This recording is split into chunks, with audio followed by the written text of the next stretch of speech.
Before they walk through the door, before their name hits the screen, there is a signal in motion, there is a choice in between. You are listening to the Innovation Forge, the #1 podcast on adaptive enrollment management, exploring the data, marketing, and strategy that fuels higher education. Here's your host, David Dysart. An event's not over when the student leaves. That's the line I keep coming back to. For a long time, a lot of enrollment teams treated events as moments. The open house happened, the admitted student day happened, the virtual session happened, the campus tour happened, the students showed up, or maybe they did not show up. Maybe there was a post-event email, maybe the attendance list went somewhere, maybe a counselor saw it, maybe the event even lived as a number in a year-end report. But modern Slate work is pushing us towards a different view. An event is not only a program, it's also a signal system. A portal is not only a pretty interface, it's also a signal system. Together, events and portals can show intent, and friction, and follow-through, uncertainty, topic interest, family involvement, schedule choice, and even readiness for the next step. They can help staff understand not only who registered, but who attended, what they chose, what they missed, what they returned to, and what should happen next. That's the important move. Not we host an event, not we built a portal, but we designed an experience that helps the student move forward and helps the institution understand what kind of follow-up is warranted. It may sound simple, but it's actually not. Because the more an event or portal can do, the easier it is to overbuild it. Personalized schedules can improve the student experience, but they can also increase maintenance. Real-time attendance tracking can make staff more responsive, but only if staff are prepared to act in real time. Portals can organize complex information beautifully, but they can also become one more place to maintain content that already exists somewhere else. So the work is not just building more capacity, or even capability. The work is choosing useful complexity. Today's episode is about events and portals as signal systems, how they capture evidence, how they shape follow-up, and how Slate teams can make those systems useful without making them unmanageable. I'm drawing from 5 Slate Summit sessions. Robin and Ben from Technolutions, when they presented Technolutions training, building a Keystone event. Caleb Whitman and Ryan Herman from Southern Adventist University Undergrad Admissions and Southern Adventist University Graduate Admissions, when they presented Where is My Camper, a real-time attendance tracking solution. Nathan from Asbury University presented Event Schedules 2, personalized schedules without custom SQL. And Taylor, Michael, and Kelly from University of Georgia Undergrad Admissions presented We Walk the Line, Cutting Costs and Complexity in Event Management. And Sarah and Rachel from University of Delaware Undergrad Admissions presented Fantastic Portals, How to Build Them and Ways to Use Them. I like this group of sessions together because they cover the full arc: event fundamentals, real-time operations, schedule personalization, operational simplification, and portal experience design. If you study them as a set, the lessons not make every event more complicated, the lesson's sharper than that. Events and portals are becoming measurement systems. They help institutions see where students are leaning in, where they're getting stuck, and where the next action should be more specific.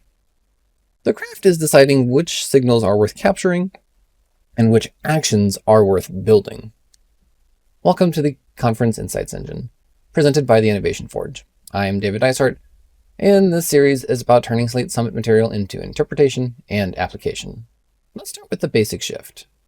For an events team, the traditional question is how many people registered and how many attended. That still matters, of course. Registration and attendance are foundational. But if we stop there, we miss the most useful evidence. The better event question is, what did this event tell us about the student's next step?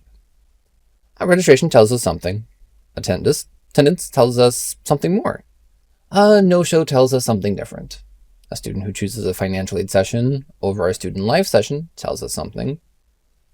A student who attends the academic breakout but skips the optional tour tells us something, and a parent who engages with cost content may tell us something else. A student who logs into the portal after the event may tell us something else, and a student who attends 3 events and never completes the next required step may tell us something else entirely. None of those signals should be overread. Behavior is evidence, not certainty. But if events and portals are designed well, they give the institution better evidence than a flat attendee list. And that's what I mean by event telemetry. The event telemetry is the structured evidence an institution collects before, during, and after an event so it can understand participation, friction, interest, and follow-up needs. Before the event, telemetry includes how the student registered, what they selected, who they added as guests, which sessions they chose, what questions they asked, and whether they returned to the registration page or portal. During the event, telemetry includes check-in, attendance, schedule participation, session movement, walk-up registration, staff notes, and maybe real-time location or group participation depending on the event. After the event, telemetry includes follow-up clicks, portal activity, application movement, deposit movement, checklist completion, additional event registration, counselor interaction, and survey response. That's the full loop. Pre-event intent, in-event behavior, post-event action. The best event systems do not treat those as separate worlds. They connect them. And that's where building a Keystone event from Robin and Ben is useful. A Keystone event is not just a large event. It's a load-bearing event. It has enough complexity and enough institutional importance that the build needs to be deliberate. Registration flow, capacity, communication, check-ins, schedule structure, guest handling, reminders, and follow-up. These all matter because the event is carrying real strategic weight. The lesson I take from that session is that the foundation determines how useful the later signals can be. If the event is structured cleanly, the data has a better chance of becoming something. If registration categories are clear, if guests are handled intentionally, if attendance is captured reliably, if communications are coordinated, and if the event record connects cleanly to later follow-up, then the event becomes more than a logistical object. It becomes part of the student record in a meaningful way. Now, this matters because many institutions want event insight after the fact. But they did not design the event to produce insight. They want to know which parts of the event influence conversion, but the schedule was not captured.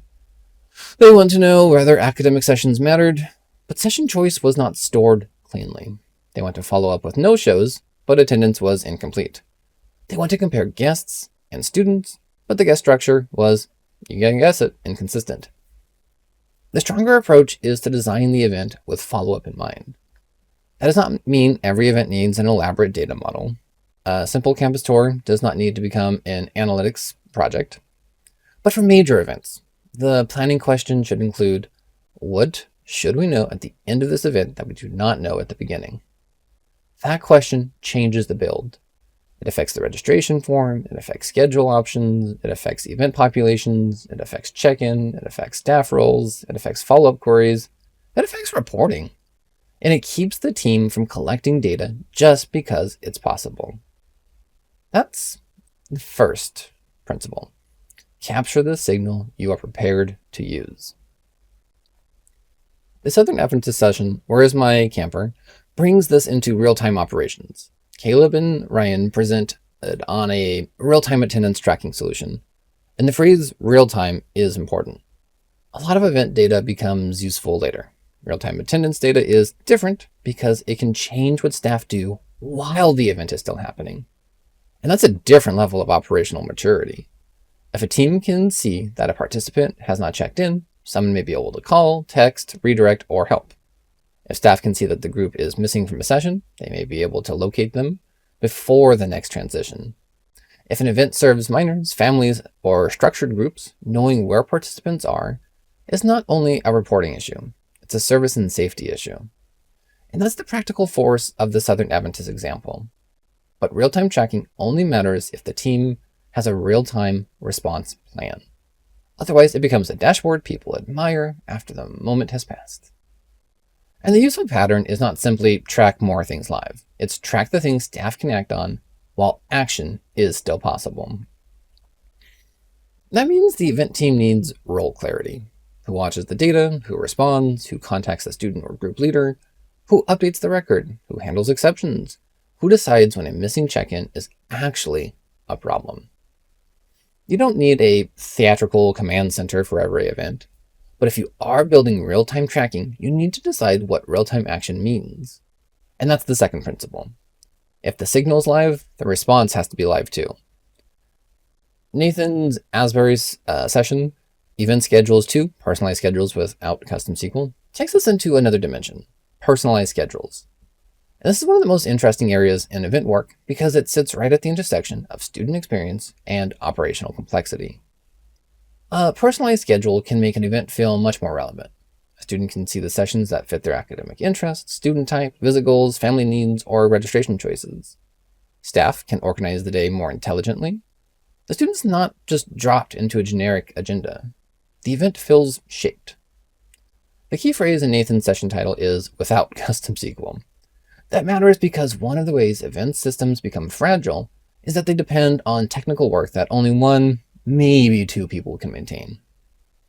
If schedule personalization can be built through more accessible Slate tools and cleaner configuration, then the institution can get the benefit without making the build unnecessarily brittle. The broader lesson is not that every event needs a personalized schedule. The lesson is that schedule logic should match the event's actual complexity. If every student's day is basically the same, don't personalize it for the sake of personalization.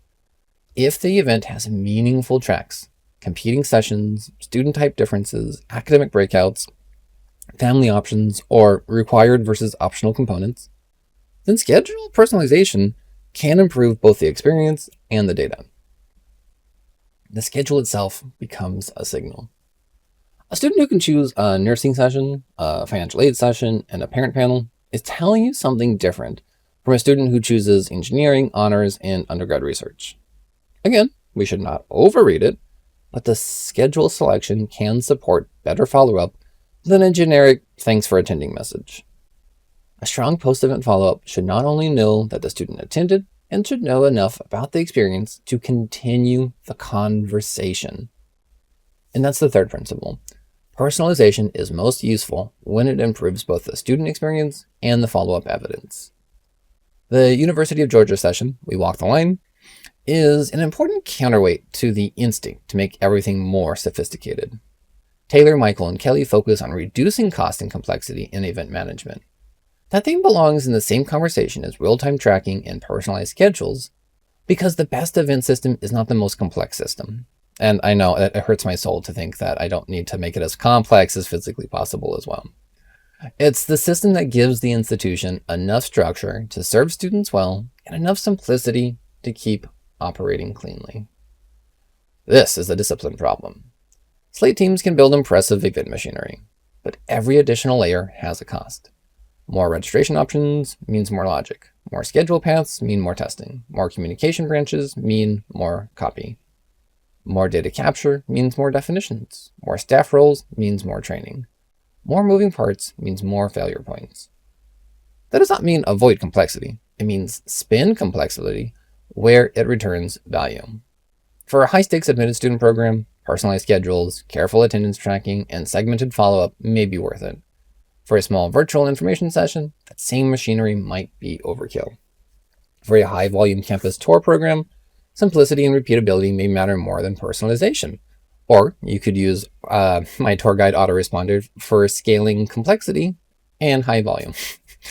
But for an event with minors, real-time tracking may carry operational value beyond just enrollment analytics. The Georgia session's contribution is that reminding us that the event strategy is also cost strategy. Complexity should have a job. And this is where I think event teams need a simple complexity test. Before adding a new event feature, ask whether it improves the student experience, reduces staff burden, captures the signal that will be used, or improves the decision the institution actually makes. If it does none of those things, it may be clever, but not necessarily. And that's the fourth principle. Complexity has to earn its place. Now, let's bring portals into the conversation. Sarah and Rachel from University of Delaware presented fan-tab stick portals, how to build them and ways to use them. I like pairing these sessions with the event sessions because portals can function as the connective tissue before, during, and after events. A portal can organize information, it can guide next steps, it can reduce confusion, it can make the student experience feel coherent. It can display personalized content, it can collect intent, it can even make event information easier to access. It can capture return behavior, it can give students a place to continue after the event is over. And that's why portals are not just design surfaces, they are experience infrastructure. The title FanTab Stick Portals points to the practical structure, tabs, organization, and use cases.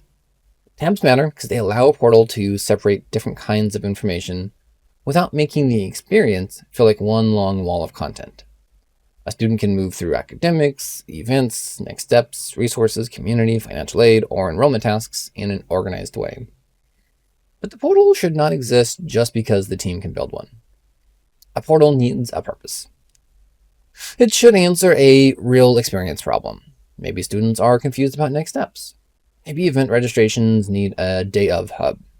Maybe admitted students need a place where deadline, checklist, event, and resource information comes together. Maybe parents and supporters just need clear guidance. Maybe a program has too many disconnected links. Maybe staff need a consistent place to direct students after a call. The portal becomes useful when it creates coherence. And once students use it, the portal also produces evidence. Which tabs do students return to? Which calls to action do they use? Which resources seem to attract attention? Which steps remain incomplete? Which content blocks are useful enough to keep? Which sections create questions? Which links support conversion? Which portal experience reduce repetitive staff questions? Again, the point's not to just survey students. The point is to learn where the experience is helping and where it's not. And that's the fifth principle. Portals should guide the student and teach the institution. When we put these sessions together, a pattern emerges. A Keystone event gives us the foundation. Real-time attendance tracking gives us operational responsive, and personalized schedules give us relevance and strong event context. Cost and complexity discipline keeps the system from overbuilding itself. Portals organize the broader experience and extend the signal loop beyond the event. Together, they suggest a more mature model of event and portal work. The event does not begin when the student arrives. It begins when the student first receives or finds the invitation. The portal does not begin when the student logs in. It begins when the institution decides what problem the portal is supposed to solve. And the event does not end when the student leaves. It ends when the next appropriate action has happened. That might be a same-day thank you message. It might be an academic interest follow-up. It might be a parent resource. It might be a financial aid invitation. It might be a counselor note. It might be a no-show recovery. It might be a portal update, or it might be a staff task. It might be simply recording the participation cleanly so future analysis is possible. The key is that the action should match the signal. An attendee in a no-show should probably not receive the same follow-up. A student who attended an academic breakout may deserve a different next step than someone who only attended a general session. A student who registered with a parent may need different support than one who came alone. A student who attended repeatedly but does not move forward may need different attention than one who is not engaged at all. That doesn't mean creating 20 versions of everything. It means identifying the differences that matter. For most teams, I would start with 3 post-event groups: attendees, no-shows, and high-intent participants. Attendees should receive follow-up that acknowledges the event and helps them take the next logical step. No-shows should receive a respectful recovery path, not the same "thanks for attending" message, with the wrong premise. High-intent participants should be routed into a more specific next action if their behavior supports it. That's a simple model, but it is powerful. From there, teams can add nuance where it's justified. Maybe event schedule choice matters, maybe academic interest matters, maybe distance traveled matters, maybe parent attendance matters, or the portal behavior after the event matters. But start with that basic loop first. Before the event, what intent did the student show? During the event, what participation did they demonstrate? After the event, what should happen differently because of what we learned? That's the event signal loop. It's the companion resource I would build for this episode. For one event, the worksheet would ask for the pre-event intent, registration data, attendance data, in-event behavior, post-event follow-up, conversion metric, owner, complexity rating, and next action. But as a working tool, the important part is not the worksheet fields. The important part is the habit. The habit is to stop treating events as isolated programs and start treating them as learning systems. Let me give a practical example. Imagine, if you will, a large admitted student event. The registration form captures academic interest, guest count, optional breakout selections. The student receives a confirmation email and a portal tab with schedule details. On the day of the event, check-in is captured, session attendance is captured for the most important breakouts, but not every minor movement all day. Staff can see enough real-time data to solve actual operational problems. After the event, attendees receive follow-up tied to their chosen track. No-shows receive a recovery message with alternate ways to engage. Students who attended a high-intent session and returned to the portal afterwards appear on a counselor review list. The event report does not only count attendance, it shows which signals led to which actions and which outcomes moved afterwards. That's an event signal system. Now, imagine the opposite. The team builds a beautiful event, registration works, the room's full, the day feels successful, but attendance is incomplete. Session choices are not collected to follow up. No-shows receive the wrong message, the portal's not updated, counselors do not know who did what, and the year-end report only shows registration and attendance counts. The event may still have been valuable, but the institution learned less than it could have. The gap between those two examples is not only technology, it's design. It is deciding ahead of time what evidence matters and what action the evidence should trigger. This is where operational simplicity becomes important. An event signal system should not become a burden on the events team. If the system requires staff to capture too much during a live event, the data quality will suffer. If the personalized schedule is too difficult to explain, students are not going to use it correctly. If the portal is too dense, students will miss the next step. If every signal triggers a separate follow-up, communications will become noise. The best version is usually not maximum tracking, it's selective tracking. Capture what you will use what you can explain, and explain what staff can maintain what actually improves the student experience or institution decision-making. This is all discipline. And the 5 summit sessions give different angles on that same discipline. Technolutions gives us the Keystone event foundation. Build the major event carefully because the structure determines what the institution can do later. Southern Adventist gives us real-time tracking. Attendance data is not only for later reporting, it can actually help staff act while the event is still alive. Asbury gives us personalized schedules. The student's path through the day can be both a better experience and a better signal. Georgia gives us cost and complexity discipline. Clever events need to be weighed against staff capacity and operational return. Delaware gives us portal organization. Portals can guide students, structure resources, and extend the experience beyond the event itself. And together, they suggest that the future of event work is not just better registration, it's better evidence. And better evidence should lead to better follow-up. So, what should Slate teams do next? Start with one event, not the entire event portfolio. One event that matters enough to justify the exercise. Write down what the event is supposed to teach you. That may feel like an odd phrasing, but it is useful. Not only what the student should learn from the event, but what should the institution learn from the student's participation.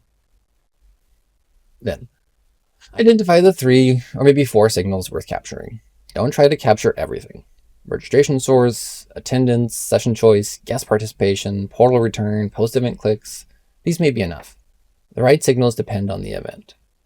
Next, decide what should happen differently for attendees, no-shows, and high-intent participants.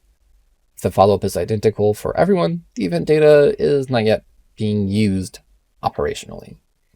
Then assign owners. Someone owns the attendee follow-up, someone owns the no-show recovery, someone owns counselor review. Someone owns the portal update. Someone owns the report. Then rate the complexity.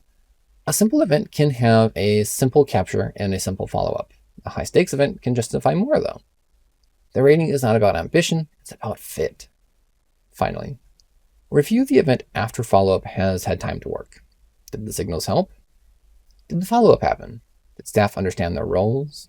Did students use the portal? Did no-show recovery produce another action? Did high-intent participants move forward? What should be simplified before the next event? That review matters because event systems improve through cycles. No one builds the perfect event loop and perfect signal loop the first time. The point is to build a loop that can be inspected and improved. This is where events and portals become part of the broader enrollment craft. They are not side systems. They are where students reveal questions, preferences, hesitation, enthusiasm, and friction. A well-designed event gives students a clearer sense of the institution. A well-designed portal gives students a clearer path through the process. A well-designed signal system gives staff a clearer reason to act. And those three things belong together. An event is not over when the student leaves. I think this is the biggest takeaway. If the event produced no usable follow-up, it ended too early. If the portal organized content, but did not help the student take a next step, it's not doing enough. If attendance data sits in a report but does not inform action, the signal loop is incomplete. The summit sessions in this episode show a better direction. Robin and Ben's Building a Keystone Event helps frame the importance of strong event foundations. Caleb and Ryan's Where's My Camper shows how real-time attendance tracking can support live operations. Nathan's Event Schedules 2 shows how personalized schedules can improve relevance without requiring custom SQL. Taylor, Michael, and Kelly's We Walk the Lane keeps the operational cost of complexity in view. Sarah and Rachel's Fantastic Portals shows how portals can organize experience and support ongoing engagement. Study these sessions together, and the pattern's clear. Events and portals are becoming measurement systems. Not cold measurement, not surveillance, practical measurement. The kind that helps staff see what happened, understand what it may mean, and take the next useful step. For this week, pick one event and write down what should happen differently for attendees, no-shows, and high-intent participants. That's enough to begin. Do not start with the most complicated possible version. Start with the loop. What did the student tell us before the event? What did they show us during the event? And what should happen after the event because of what we learned? That's the event signal loop. That is the Forge work. And thank you for listening to the Conference Insight Engine presented by the Innovation Forge. Now go find one event that currently ends at attendance reporting and extend it into action.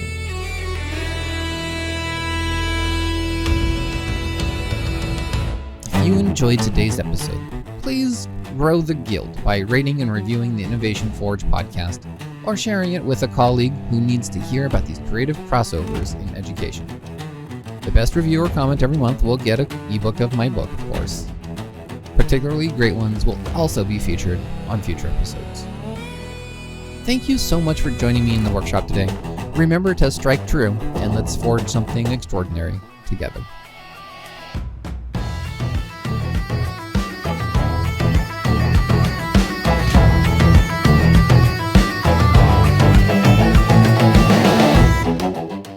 Before they walk through the door, before their name hits the screen, there is a signal in motion, there is a choice in between.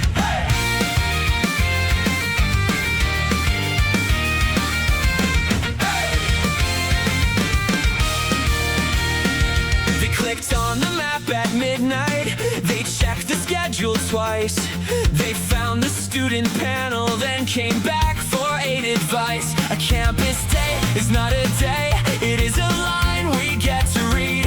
Every scene and every question leaves a mark on what they need. Who raised a hand, who stayed behind, who found the portal one more time, who left with fire, who left unsure, who needs the next step made secure. Events and portals light up the room, signals in motion tell us what to do. From the first intent to the follow through, the system starts listening. When the student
system moves.